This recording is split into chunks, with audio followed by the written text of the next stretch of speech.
চুপ করো বেয়াদবের দল। এত বড় সাহস তোমাদের, একজন বিসিএস ক্যাডারের সামনে দাঁড়িয়ে এসব আজে বাজে কথা বলতেছো? বিসিএস ক্যাডার অফিসার মানে? হ্যাঁ, আমার মা যা বলেছে একদম ঠিক বলেছে। আমি একজন বিসিএস ক্যাডার, বিসিএস পরীক্ষা দিয়েছিলাম, পাশ করেছি। কি জানি বলেছিলে তোমরা? গরিবের ছেলেরা কখনো বিসিএস পরীক্ষায় পাশ করতে পারে না। শোনো, বিসিএস পরীক্ষায় পাশ করার জন্য গরিব ধনীর প্রয়োজন হয় না, মেধা থাকলেই হয়। আজকে আমি আমার এই পজিশনে আসতে পেরেছি শুধুমাত্র আমার পরিশ্রমের কারণে।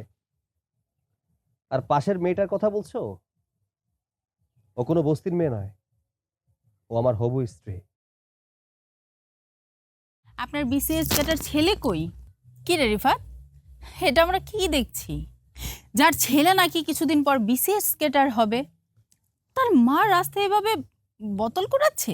আচ্ছা রিফাত, তুই আমাকে একটা কথা বলতো, মানে যারা রাস্তায় বোতল কোড়ায় তাদেরকে যেন কি বলে? আরে বাবা, তুই কি এটা বুঝতে পারতেছিস না? যারা রাস্তাঘাটে বোতল কাগজ টোকায় তাদেরকে সবাই টোকাই বলে। তুই একদম ঠিক বলেছিস। তোমরা কি আমার কিছু কইতেছো? কেন, আর কাকে বলবো? আশেপাশে কি আর কেউ আছে তোর মতো টোকাই যে তাদেরকে আমি বলবো? আচ্ছা, তুই না বললি তোর ছেলে নাকি বিসিএস ক্যাডার হবে, তাহলে এখন কোথায় তোর ছেলে? কোথায়? সে তো উধাও হয়ে গেল। আজকাল তো দেখছি সে কোচিং সেন্টারও আসে না। আসবেই কি করে? তার তো আর বিসিএস ক্যাডার হওয়ার কোনো যোগ্যতা নেই। সেও তো তার মায়ের মতো রাস্তার মধ্যে ঘুরে ঘুরে বোতল করাবে। তোমরা অনেক বেয়াদবি করে ফেলাইছো। না যাই না শুনে কার সাথে কি বলতেছো? এরে বাবা, তোর গলায় দেখে অনেক জোর হয়ে গেছে। এমন ভাবে কথা বলতেছিস মনে হয় তোর ছেলে অলরেডি বিসিএস ক্যাডার হয়ে গেছে। হ্যাঁ, তোমরা একদম ঠিক ধরেছো। হয়েছে, হাসছে। আরেকটা টোকাই, পোশাক দেখ, এত নতুন জামা কাপড়, আর সাথে একটা বস্তি মেয়েও আসছে। এত দামি শাড়ি, এত কিছু, এগুলো কোথায় পেয়েছে? আমি তো বুঝতেছি না। চুপ করো বেয়াদবের দল। এত বড় সাহস তোমাদের, একজন বিসিএস ক্যাডারের সামনে দাঁড়িয়ে এসব আজে বাজে কথা বলতেছো? হেই, বিসিএস ক্যাডার অফিসার মানে? হ্যাঁ, আমার মা যা বলেছে একদম ঠিক বলেছে। আমি একজন বিসিএস ক্যাডার, বিসিএস পরীক্ষা দিয়েছিলাম, পাশ করেছি। কি জানি বলেছিলে তোমরা? গরিবের ছেলেরা কখনো বিসিএস পরীক্ষায় পাশ করতে পারে না। শোনো, বিসিএস পরীক্ষায় পাশ করার জন্য গরিব ধনীর প্রয়োজন হয় না, মেধা থাকলেই হয়। আজকে আমি আমার এই পজিশনে আসতে পেরেছি শুধুমাত্র আমার পরিশ্রমের কারণে। আর পাশের মেয়েটার কথা বলছো, ও কোনো বস্তির মেয়ে নয়, ও আমার হবু স্ত্রী।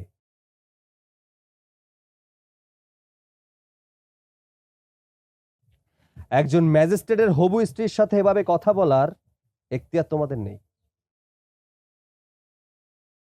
কি ভেবেছো তুমি? তুমি আশিককে কুত্তার মতো দূর দূর করে তাড়িয়ে দিবে, ওর লাইফ নষ্ট হয়ে যাবে? না, আমি থাকতে তো ওর লাইফ কখনোই নষ্ট হবে না, কারণ আমি আশিককে ভালোবাসি আর ও আমাকে অনেক ভালোবাসে। তুমি কি ভেবেছিলে ওর লাইফ তুমি নষ্ট করে দেবে? না, আমি থাকতে তো সেটা কখনোই হবে না, কারণ আমি ওকে বিসিএস ক্যাডার হওয়ার জন্য সব ধরনের সাহায্য করেছি, আর ও এখন বিসিএস ক্যাডার। কিন্তু আশিক, তাহলে তোমার মা এভাবে রাস্তায় বোতল কেন কুড়াচ্ছে? তোমরা খুব অল্পতে মানুষে বিচার করে ফেলো, তাই না? আমি এখানে দাঁড়ায় আছিলাম আমার ছেলের জন্য। দেখলাম তখন একটা ছোট বাচ্চাই বোতলটা ফেললো। রাস্তাঘাটে বোতল পড়ে আছে, পরিবেশটা তো আমাদের, এটাকে তো রক্ষা করতে হবে আমাদেরকে। তাই আমি বোতলটা উঠাইয়া চাইছিলাম অন্য জায়গায় ফেলতে। দুর্ভাগ্যবশত তোমরা সেটা দেখে ফেলছো। আশিক, সেদিন আমি ভুল করেছি। তোমাকে এমনভাবে অপমান করা আমার একদম ঠিক হয়নি। তুমি আমাকে ক্ষমা করে দাও। হ্যাঁ আশিক, ও একদম ঠিক কথাই বলছে। আসলে আমরা না জেনে তোমার সাথে অনেক সময় অনেক খারাপ ব্যবহার করে ফেলছি। আসলে মানুষ চাইলে অনেক কিছু করতে পারে, মানুষ মানতে পরিবর্তনশীল, আর মানুষ চেষ্টা করলে অনেক দূর এগিয়ে যেতে পারে। আসলে আমরা ভুল করে ফেলছি, প্লিজ তুমি আমাদের দুজনকে মাফ করে দাও। ঠিক আছে, তুমি যেহেতু ক্ষমা চাচ্ছ, তোমাকে আমি ক্ষমা করে দিলাম। একটা কথা কি জানো, কুকুর মানুষকে কামড়ায়, মানুষ কুকুরকে না। আর হ্যাঁ, তুমি যে ব্যবহারটা আমার সাথে করেছিলে, সেম ব্যবহার যদি আমি তোমার সাথে করি, তাহলে তোমার আর আমার মধ্যে পার্থক্য থাকলো কোথায়? আশিক, আমি তোমাকে একটা কথা বলতে চাচ্ছি। কি বলতে চাও একটু দ্রুত বলো। তোমাদের সাথে দাঁড়িয়ে এখানে কথা বলার মতো সময় আমার হাতে নেই। তুমি একদিন আমাকে বলেছিলে যে তুমি আমাকে ভালোবাসো, আমাকে প্রপোজ করেছিলে। তুমি কি এখনো আমাকে ভালোবাসো? হ্যাঁ, আমি তোমাকে ভালোবেসেছিলাম তোমাকে, কিন্তু তুমি তো অবহেলা করেছিলে। আমি কিন্তু তোমার টাকা পয়সা দেখে তোমাকে ভালোবাসিনি। আমি এই বুকের গহীন থেকে তোমাকে ভালোবেসেছিলাম। আমি তোমাকে আগলে রাখতে চেয়েছিলাম, সারাটা জীবন আপন করে পেতে চেয়েছিলাম। হুঁ, দেখো না, সময় কিন্তু বদলাতে সময় লাগে না। কার সময় কখন কিভাবে বদলে যাবে এটা কেউ জানে না।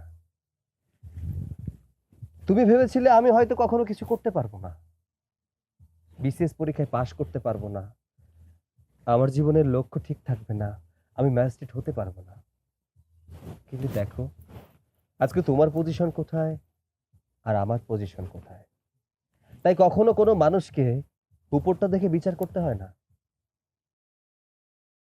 কারণ মানুষ চাইলেই তার পরিশ্রমের মাধ্যমে তার জীবনটাকে পরিবর্তন করতে পারে। আমি সেটাই করেছি।